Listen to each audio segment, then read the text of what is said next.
आपली परीक्षा प्रणाली अधिक मजबूत करणारं विधेयक संसदेनं मंजूर केलं। पंतप्रधान मोदींचा विद्यार्थ्यांना आणखी एक व्हिडिओ संदेश। पेपर लीक करणाऱ्या गँगला सोडणार नाही, मोदींचा इशारा।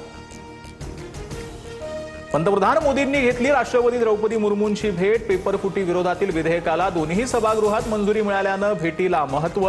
राष्ट्रपतींच्या मंजुरीनंतर विधेयकाला कायद्याचं स्वरूप मिळणार।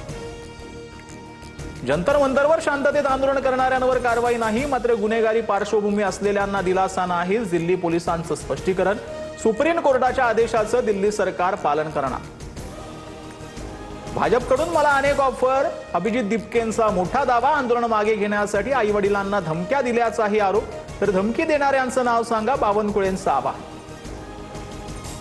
जेएनसीनं भारताला बदनाम केलं, जंतर मंतरवरील विद्यार्थी आंदोलनाच्या रामदेव बाबांकडून निषेध। रामदेव बाबांनी पतंजली उत्पादनाकडे लक्ष द्यावं, अभिजित दिपकेंचा पलटवार। उद्धव ठाकरेंनीच एकनाथ शिंदेंची नियुक्ती केली होती, बंडखोरी करून मूळ पक्षावर दावा करणं लोकशाहीला घातक। कपिल सिब्बलांकडून जोरदार युक्तिवाद। पक्ष चिन्हावर पुढील सुनावणी 4 ऑगस्टला। बीएमसी अभियंत्याला मारहाण प्रकरणी अनिल परबांची निर्दोष मुक्तता, सत्र न्यायालयाचा दिलासा। जून 2023 मध्ये मांद्रे पूर्वेतील ठाकरेंची शाखा पडल्यावरून अभियंत्याला मारहाण।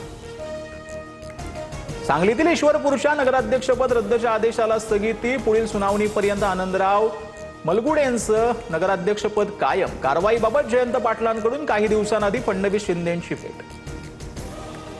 सत्तेत जाण्याचा निर्णय घेतात तेव्हा मोठी घटना घडते, त्यामुळे आहे तिथंच राहण्याचा निर्णय घ्यावा। नताशा आव्हाडांच्या ट्विटनं उलटसुलट चर्चा। पवारांच्या एनसीपीची सत्तेत जाण्याची चर्चा असतानाच ट्विट। कोल्हापुरात माजी सिव्हिल सर्जनला अवैध गर्भपात करताना रंगेहात पकडलं। डॉक्टर चंद्रकांत गायकवाडनं 300 गर्भपात केल्याचा संशय। आरोग्यमंत्र्यांच्या जिल्ह्यातच खासगी रुग्णालयात अवैध गर्भपाताचा भांडाफोड।